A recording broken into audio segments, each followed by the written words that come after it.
तो बच्चों, आज हम वीडियो स्टार्ट करने से पहले आप लोगों से ये कहना चाहेंगे कि आप लोग जो भी वीडियो देख रहे हैं कृपया उसे आप पूरा देखें। जब आप वीडियो पूरा देखेंगे तो स्टार्ट में जो आपको कॉन्सेप्ट बताया जा रहा है उन्हीं कॉन्सेप्ट के बेस पे सारे क्वेश्चन दिए जा रहे हैं और उन्हीं कॉन्सेप्ट पे सवाल को सॉल्व किया जा रहा है। यदि आप कॉन्सेप्ट को अच्छे से समझेंगे तो ही आप सवाल को अच्छे से सॉल्व कर पाएंगे। यदि आपको कॉन्सेप्ट समझने में थोड़ा प्रॉब्लम हो रही है तो आप मेरे पिछले वीडियो पर चले जाइए, वहाँ एपी के कॉन्सेप्ट को अच्छे से पढ़िए और देखिए, जिससे आपका वहाँ कॉन्सेप्ट क्लियर होगा और फिर यहाँ आपको समझ में आएगा यह वीडियो, जिससे कि आप कॉन्सेप्ट को समझ करके और इस सवाल को अच्छे से सॉल्व करेंगे। तो आप लोग जो स्टार्ट ये बताया जा रहा है, पहले कॉन्सेप्ट को आप समझेंगे फिर आप सवाल को लगाएंगे। ठीक, आते हैं अपने वीडियो पे। आज का जो हमारा मेन टॉपिक है वह उन 3 टर्म की बात करेंगे जो एपी में हैं। ठीक, जब 3 टर्म एपी में होते हैं तो उन 3 टर्मों के बीच, उन 3 पदों के बीच क्या संबंध आती है। ठीक, उन्हीं कॉन्सेप्ट को हम समझेंगे, वही फार्मूले पे हम अपने सवाल को सॉल्व करेंगे। ठीक, जब से आपको अच्छे से फार्मूला समझ में नहीं आएगा तब से आप सवाल को सॉल्व नहीं कर पाएंगे। तो अभी हम सॉल्व करने जा रहे हैं, कॉन्सेप्ट को हम आपको बताने जा रहे हैं। आप सवाल को देखिए, आप कॉन्सेप्ट को समझिए और फिर आपको क्वेश्चन को सॉल्व कराया जाएगा। तो हमने मान लिया कि एपी के 3 टर्म ए, बी और सी हैं, मतलब ए, बी और सी तीनों समांतर श्रेणी में दिए हैं। अब जब कोई सीक्वेंस, जब कोई श्रेणी एपी में होता है तो उसमें ये होता है कि हमेशा 2 क्रमागत पदों के बीच का डिफरेंस क्या होना चाहिए, हमेशा इक्वल होना चाहिए। ठीक, तो हम मान लेते हैं, यहाँ पे है, हमने माना let A, B and C are in AP. ठीक, मतलब ए, बी और सी ये 3 टर्म हैं जो एपी में हैं। ठीक है, तो यदि सपोज करो कि ए, बी, सी क्या है, एपी में है। जब एपी में है तो हमने क्या माना कि इनके बीच का जो डिफरेंस है वो D1 है, इनके बीच का जो डिफरेंस है D2 है। चूँकि तीनों टर्म कैसे हैं, एपी में हैं, इसलिए D1 और D2 क्या होंगे, इक्वल होंगे। जो हमारा डिफरेंस है D1 जो निकालेंगे तो कैसे निकालेंगे, B माइनस ए कर देंगे तो क्या होगा, B माइनस ए। जब D2 की बात करेंगे तो C minus B, C minus B. तो क्या होता है, डिफरेंस निकालेंगे अगला पद माइनस पिछला पद, इसके लिए अगला पद माइनस पिछला पद, मैंने वही किया है। अब क्या करेंगे, B को इधर कर देते हैं ट्रांसपोज, B जब माइनस बी इधर आएगा तो प्लस हो जाएगा, इक्वल टू C जब A उस साइड जाएगा तो प्लस हो जाएगा। ठीक है, तो B और B को दोनों को जोड़ देंगे, ऐड कर देंगे तो 2B होगा, यहाँ हो जाएगा C प्लस A। ठीक, ये हमारा बन के फार्मूला आ गया। तो हमने इससे क्या समझा, हमने ये समझा कि हमेशा जो भी हमें 3 पद देगा और कहेगा हमारा एपी में है, इसमें कोई अज्ञात राशि निकालिए, अननोन वैल्यू निकालिए, तो हम क्या करेंगे, बीच वाला जो टर्म होगा, जो बीच का टर्म है उसमें 2 से मल्टीप्लाई कर देंगे, जो बाहर का टर्म है दोनों को ऐड कर देंगे, फिर सवाल को सॉल्व करेंगे और जिससे हमारा आंसर आ जाएगा। ठीक, तो यहाँ पे क्या हमारा हो रहा है, तो हम इसे यहाँ पे क्या ठीक है, इसे आप नोट डाउन करिए, तो इसे पीछे हट जाते हैं।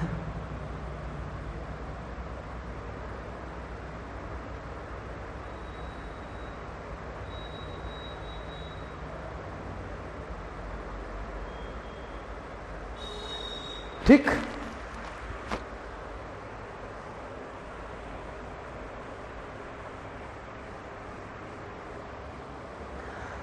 अब हम आते हैं अपने सवालों पे। अब हम आते हैं अपने न्यूमेरिकल पे। ये रहा हमारा सवाल, जिसमें पहला सवाल ये कह रहा है कि if 4/5 A and 2 are in AP, यदि 4/5 A और 2 तीनों पद एपी में है तो ए की वैल्यू ज्ञात कीजिए, ए का मान ज्ञात कीजिए। तो हल करते हैं। क्वेश्चन नंबर 1 क्या कह रहा है, हमें एपी में गिवन है तीनों टर्म 4/5 a एंड 2। सॉल्व ने क्या कहा कि तीनों टर्म क्या है, एपी में है। अभी मैंने आपको बताया कॉन्सेप्ट कि जब तीन टर्म एपी में होते हैं तो क्या करते हैं कि जो बीच वाला टर्म है उनमें 2 से कर लेते हैं मल्टीप्लाई, बाहर वाले टर्म को हम 8 कर देते हैं, जोड़ देते हैं। 4/5 प्लस 2a इक्वल टू, जब इसे सॉल्व करेंगे तो यहाँ पे 1/1 कर लो, दोनों का एलसीएम ले लो, 5 आएगा, 5 कैंसिल हो जाएगा, 4 बचेगा। 1 से करोगे डिवाइड 5 बार जाएगा, 5 टाइम्स जाएगा, तो 5 से ऊपर मल्टीप्लाई कर दोगे तो 5 टू 10 आ जाएगा। ठीक, 2a इक्वल टू दोनों को 8 करेंगे 14/5 हो जाएगा। a इक्वल टू जो यहाँ पे 2 है a चला जाएगा इसके नीचे, क्यों, क्योंकि यहाँ गुणा का चिन्ह है, मल्टीप्लाई का चिन्ह है। जब यहाँ मल्टीप्लाई का चिन्ह है तो चला जाएगा नीचे एज ए डिवाइड, मतलब डिवाइड के रूप में नीचे चला जाएगा। तो 14/5 इंटू 2, यहाँ 2 से आप कैंसिल कर सकते हैं, 2 7 जा 14, a इक्वल टू कितना आ गया 7/5। तो ये हमारा आ गया a की वैल्यू। ठीक, इसे नोट डाउन करिए, तब से हम पीछे हट जाते हैं। ठीक,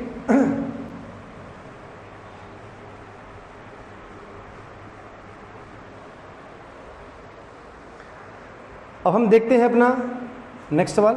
नेक्स्ट हमारा क्या हमारा नेक्स्ट सवाल क्या कर रहा है, if 2p + 1 13 and 5p - 3 are in AP, find the value of p। यदि 2p + 1 13 और 5p - 3 समांतर श्रेणी में है तो p का मान बताइए। ठीक है, तो हम क्या करते हैं, देखो यहाँ पे तो हमें AP क्या गिवन है, ये हमारा है क्वेश्चन नंबर 2।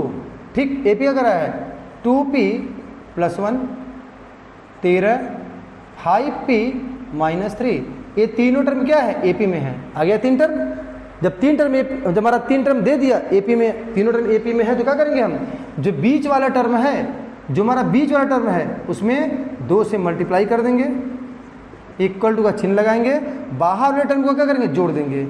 तो 2p + 1 + 5p - 3, तो इसमें कर देंगे मल्टीप्लाई, गुणा कर देंगे, कितना आएगा 26 आएगा। 2p 5p दोनों को 8 कर दो 7p आएगा, -3 ये प्लस है, दोनों का चिन्ह अलग अलग है, दोनों का साइन अलग अलग है, इसलिए 8 नहीं होगा, ये दोनों हो जाएंगे सबस्ट्रैक्ट, दोनों घट जाएंगे। तो 3 में से 1 निकाल दो, बचेगा 2। ठीक, आप 2 को इधर ट्रांसपोज कर लो, 26 + 2 = 7p आ गया, दोनों को 8 करो, 28 = 7p, p = 28/7 से डिवाइड कर दो, p कितना आ जाए तुम्हारा, p तुम्हारा आ जाएगा 4। ठीक है, ये हमारा आंसर आ गया, p की वैल्यू कितना आ गई 4 आ गई। ठीक, अब हम देखते हैं अपना अगला सवाल।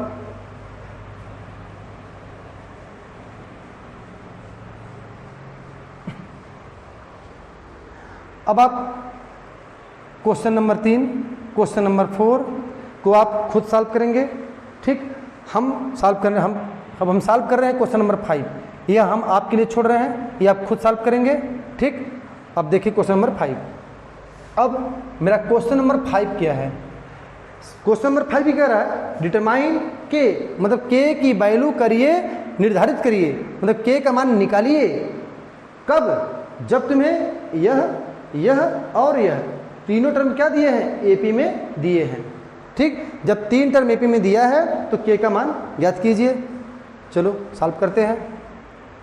हमें एपी में तीनों टर्म क्या गिवन है, क्या दिया है, k² + 4k + 8 पहला टर्म हो गया।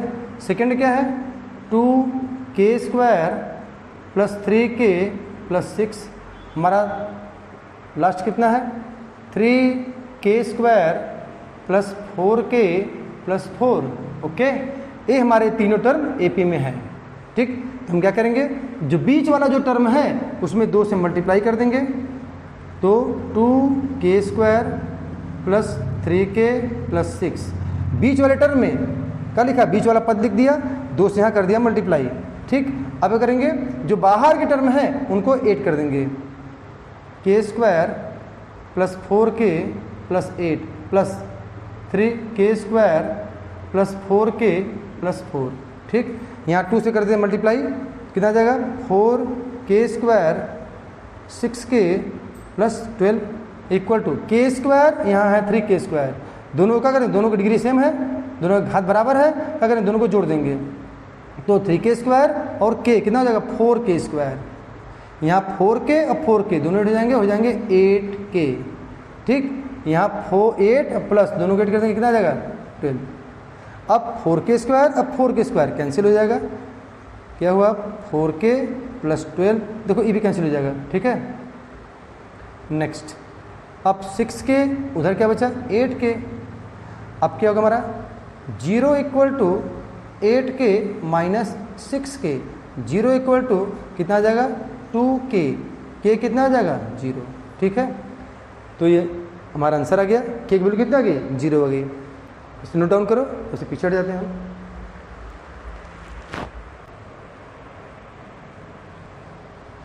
अब हम बात करते हैं अपने क्वेश्चन नंबर 6, मतलब लास्ट क्वेश्चन की।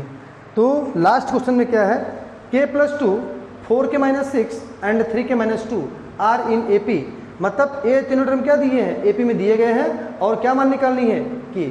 इसमें अज्ञात राशि क्या है k, तो k का मान निकालना है। तो हल कर देखो क्वेश्चन नंबर 6, AP में तीनों टर्म गिवन है। क्या गिवन है, k प्लस 2 कामा लगाओ, 4k minus 6 and 3k minus 2। आ गया तीनों टर्म AP में है। तो क्या करेंगे, जो बीच का टर्म है उसमें 2 से मल्टीप्लाई कर देंगे, 4k माइनस 6, जो बाहर के टर्म है उनको 8 कर देंगे, 3k माइनस 2 करो मल्टीप्लाई, 8k माइनस 12, 2 से करो मल्टीप्लाई 8 हो जाएगा, 2 से करो मल्टीप्लाई 12 हो जाएगा। तो k और 3k 8 कर दोगे, आ जाएगा 4k, माइनस कैंसिल हो जाएगा। आप क्या करोगे 8k इस k को इधर लेके आ जाओ, तो जाएगा 4k, k और k पास पास आ गए, इक्वल का साइन लगाओ, 12 को इधर ले जाओ तो प्लस हो जाएगा, इसमें से माइनस कर दो, 4k इक्वल टू आ गया तुम्हारा 12, k इक्वल टू 12/4 आ गया, k इक्वल टू कितना गया 3 आ गया। ठीक, तुम्हारा एक k का मान 3 आ गया। नोट डाउन करो। ये हमारा रहा नेक्स्ट सवाल, क्वेश्चन नंबर 6, 7, 8, 9, 10, 11। ये तुम्हारे पास 5 सवाल है, जिसमें से पहला क्वेश्चन नंबर 7 की, क्वेश्चन नंबर 7 क्या कर रहा है, find A, B and C, मतलब A, B और C का मान निकालना है। जैसा कि following numbers are in AP, जो इसमें नंबर है, इसमें नंबर क्या है AP में है, A, B, C का मान निकालना है, जिसमें कि A, 7, B, 23 एंड C, ये सब जो नंबर हैं वो क्या है AP में है। ठीक, अब देखो ये सॉल्व करते हैं। तो क्वेश्चन क्या कर रहा है कि तुम्हें AP में गिवन है, क्वेश्चन नंबर 7 तुम्हारा AP क्या गिवन है, A 7, B 23 एंड C। ठीक, यहाँ पे A 7, B 23 एंड C ये सब AP में गिवन है। ठीक, लेकिन हम फार्मूला वही लगाएंगे, कॉन्सेप्ट वही लगाएंगे कि हमेशा 3 टर्म लेंगे और हमेशा 3 टर्म लेकर के ही बात करेंगे और उसी प्रकार से सवाल लगाएंगे। ठीक है, देखो सपोज करो कि यहाँ पे 7, B एंड 23, हम पहले बात करते हैं। देखो लिखते हैं here 7, B and 23 are in AP। जब सभी AP में है तो भी AP में होगा। ठीक, तो हम 3 उठा रहे हैं यहाँ से। तो देखो 7, B और 23, 7, B और 23 AP में है। तो क्या करेंगे, अब बताओ बीच में कौन पड़ा, B पड़ा, तो B को लिखो, इसमें 2 से मल्टीप्लाई करो। बाहर के टर्म क्या पड़े, 7 पड़े, 23 पड़े, दोनों को 8 कर दो। हमने कहा था कि जो बाहर वाले पद होंगे उनको जोड़ना है, जो बीच वाला होगा उसमें 2 से मल्टीप्लाई करना है। तो 2B इक्वल टू 8 करो, कितना जाएगा 30, B इक्वल टू कितना गया 30/2 कितना जाएगा 15। तो B क्या निकल गया 15 आ गया। ठीक, अब आगे बात करते हैं। देखो अब यहाँ अब लेते हैं A7B।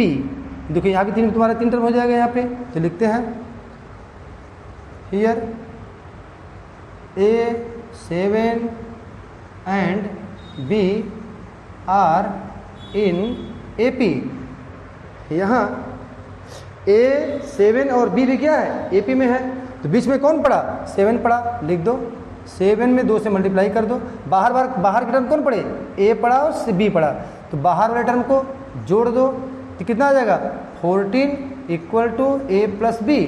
अभी तुम B निकाल चुके हो, कितना B तुम्हारा आया है, 15 आ गया, 15 आ गया, तो B का मान यही 15 रख दो। क्यों, क्योंकि B का मान यहाँ 15 निकल चुका है, तो B कैसे B के साथ कितना रखोगे, 15 रख दो। तो अब क्या करोगे, 14 15 को इधर ट्रांसपोज कर लो तो माइनस हो जाएगा, उधर क्या बचेगा A, तो यहाँ से इसको माइनस कर दो तो -1। A कितना आ गया, -1। ठीक, तो तुम्हारा क्या आ गया, तुम्हारा B कितना आ गया 15, A कितना आ गया -1। ठीक, अब हम बात करते हैं C की बात करते हैं, नोट डाउन करो, आगे बताते हैं। अब तुम्हारा क्या बचा, अब तुम्हारा बचा निकालने के लिए C के वैल्यू। तो देखो यहाँ पे, यहाँ से इसको ले लेते हैं, यहाँ इसे ले लेते हैं, B23C 3 टर्म ले लेते हैं। यहाँ लिखते हैं here B23 and C are in AP। B23 और C भी क्या है, AP में है। तब देखो ये 3 टर्म हो गया, तो क्या करेंगे, अब जो बीच का टर्म है उसमें 2 से कर देंगे मल्टीप्लाई, जो बाहर के टर्म है उनको क्या करेंगे, जोड़ देंगे। ये कितना आ जाएगा 46। B कितना निकाल चुके हो 15, C कितना है वो निकालना है C, तो क्या करोगे 46 15 को इधर ले जाओ, माइनस हो जाएगा C कितना आ जाएगा तुम्हारा आ जाएगा 31। तुम क्या देखे, A B और C का तुम्हारा मान आ गया। एक मान कितना निकाले हो, एक मान तुम्हारा -1 आया है, B कितना निकाले हो 15 निकाले हो, C कितना तुम्हारा आ गया 31, तुम्हारा ये आंसर आ गया। ठीक, चलो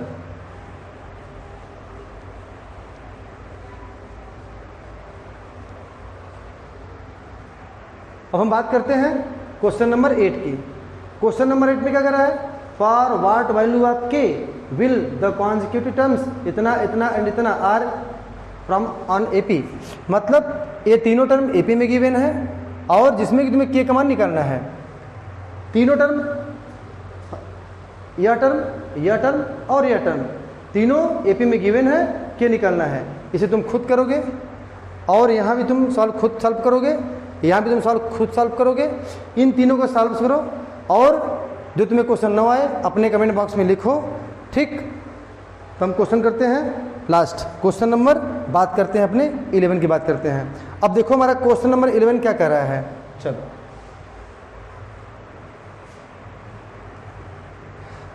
क्वेश्चन नंबर 11 ही कर रहा है, इफ द नंबर्स ABCDE, ये सारे के सारे नंबर क्या है AP में है और तुम्हें फाइंड क्या करनी है, तुम्हें फाइंड करनी है यह नंबर।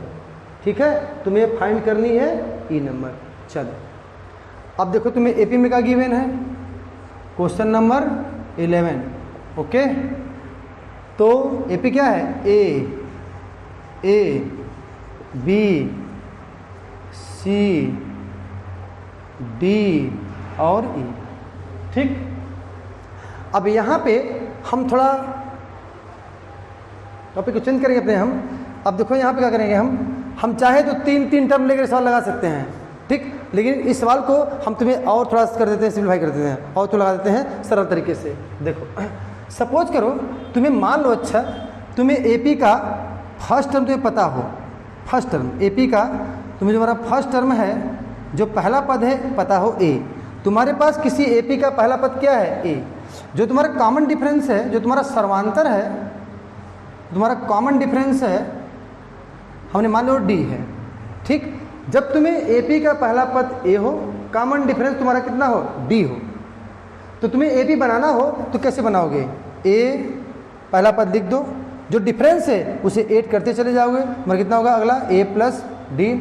इसके आगे लिखोगे D फिर 8 कर दो, A प्लस 2D, इसके आगे फिर डी ऐड करो 3D, तो हम इस तरह लिखते चले जाएंगे। ठीक है, तो मैं यही काम यहाँ करने वाला हूँ सवाल में। ठीक, चलो हम यह सपोज करते हैं कि हमने माना let the first term of AP equal to A।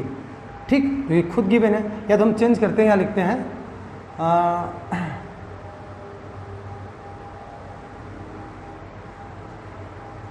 चलो हम मान लेते हैं x। हमने माना कि AP के जो फर्स्ट टर्म है वो x है। ठीक, यहाँ लिखते हैं जो कॉमन डिफरेंस है हम लिख देते हैं d है। माना AP का प्रथम पद बराबर x, सर्वांतर बराबर d। देखो यूपी बोर्ड के बच्चे, हम इसे हिंदी बता देते हैं आपको, जिससे आपको प्रॉब्लम ना होने पाए। AP का प्रथम पद x और सर्वांतर बराबर d। ठीक, अब हम AP बनाते हैं। देखो AP कैसे बनाओगे, AP बनाना है तो क्या करेंगे हम, जो फर्स्ट टर्म है उसे यहाँ लिख दो। अब इसके आगे वाला टर्म मुझे चाहिए तो क्या करना पड़ेगा, जो डिफरेंस है उसको यहाँ ऐड कर लो। तो x में ये d करोगे तो मिल जाएगा दूसरा पद। तीसरा पद चाहिए फिर d ऐड कर दो x प्लस 2d। चौथा पद चाहिए फिर d ऐड कर दो x प्लस 3d। पांचवा पद चाहिए फिर d ऐड करो, और कितना हो जाएगा x प्लस 4d। इसमें है कितना 1 2 3 4 5, तो 1 2 3 4 5, मैंने 5 टर्म तक लिखा है, इसको देख मैंने लिखा क्योंकि इसमें 5 टर्म है, इसलिए मैंने यहाँ 5 टर्म ही बनाया। ठीक, तो आगे सॉल्व करते हैं। अब देखो तुम्हारा है कितना यहाँ पे A B C D E, तुम्हारा यही है दिया। तो तुम्हारा फर्स्ट टर्म तुम्हारा कितना हो चुका है, यहाँ पे फर्स्ट x हो चुका है। सेकेंड टर्म कितना हो गया x प्लस d हुआ है। जो तुम्हारा थर्ड टर्म कितना है x प्लस 2d, ये कितना हो गया x प्लस 3d, ये कितना हो गया x प्लस 4d। ओके, आप क्या करेंगे, देखो अब सवाल ने क्या पूछ रखा है, सवाल ने में ही पूछ रखा है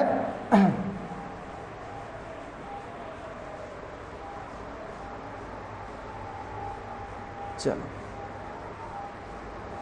देखो हमें सवाल नहीं पूछ रखा है कि मुझे इसका मान, इसकी वैल्यू फाइंड करनी है।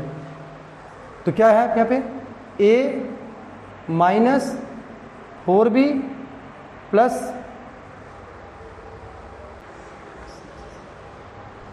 देखो यहाँ पे सवाल तुम्हारा 6c। ठीक है, a minus 4b plus 6c minus 4d plus c, क्या कितना है plus 6c minus 4d plus e, इसी की वैल्यू मुझे निकालनी है। ठीक, तो चलो a का क्या मान दिया है, a का मान कितना है x, तो यहाँ a के प्लेस पे क्या रखोगे x रख दो, माइनस का साइन लगा दो, जो 4 है 4 यहाँ लिख दो, जो b है देखो b कितना है, b कितना है x प्लस d, यहाँ लिखो x प्लस d। ठीक, चलो प्लस इसका साइन लगाओ, 6 लिखो। अब c का मान यहाँ से देख के रखो, x प्लस 2d लिखते हैं, x प्लस 2d, फिर आगे क्या हुआ माइनस 4, ठीक है लिखो माइनस 4। अब बताओ d यहाँ से देख के लिखो, x प्लस 3d है लिखो x प्लस 3d। अब आगे देखो प्लस e है तो e का मान यहाँ से देख के रखो, x प्लस 4d, ठीक है x प्लस 4d, सारा का सारा मान लिख गया। अब क्या होगा, इसे सॉल्व करो, x 4 से करो multiply, 4 into x minus 4x, इसमें करोगे माइनस 4d। ठीक है, चलो 6 इंटू एक्स 6x, 6 टू जा 12, 12d आ गया, माइनस 4x माइनस 12d, आगे क्या भाई हमारा आगे है plus x plus 4d। Okay, चलो अब देखो x कहाँ तुम्हारे, x यहाँ पे है, x यहाँ पे है, x यहाँ पे है और x यहाँ पे है। ठीक है ना, फिर x तुम्हारा यहाँ पे है, तो x देखो x 6 एक 7x, ये जगह इस पर प्लस है e या x 6x ex, सब क्या है तुम्हारे प्लस में है। तो तुम क्या करोगे यहाँ पे, तुम ये करो कि 6 एक 7 एक 8, तुम्हारा हो जाएगा 8x। ठीक, अब कितना गया माइनस 4x माइनस 4x, ये जगह मिलकर हो जाएगा माइनस 8x हो जाएगा। चलो -4d को इससे कैंसिल कर दो, 12d को इससे कैंसिल कर दो, ठीक है। अब देखो ये इससे कैंसिल हो जाएगा, कितना गया 0, तो सारे का सोल्यूशन कितना गया a -4b + 6c -4d + c, इसका आंसर कितना आ गया 0। देख लिए, तो तुम्हें आसान से तुम्हें आराम से क्वेश्चन समझ में आ गया होगा। नोट डाउन करो, उससे पीछे हट जाते हैं। तो बच्चों आज का वीडियो कंप्लीट हुआ, ठीक, ओके, थैंक यू।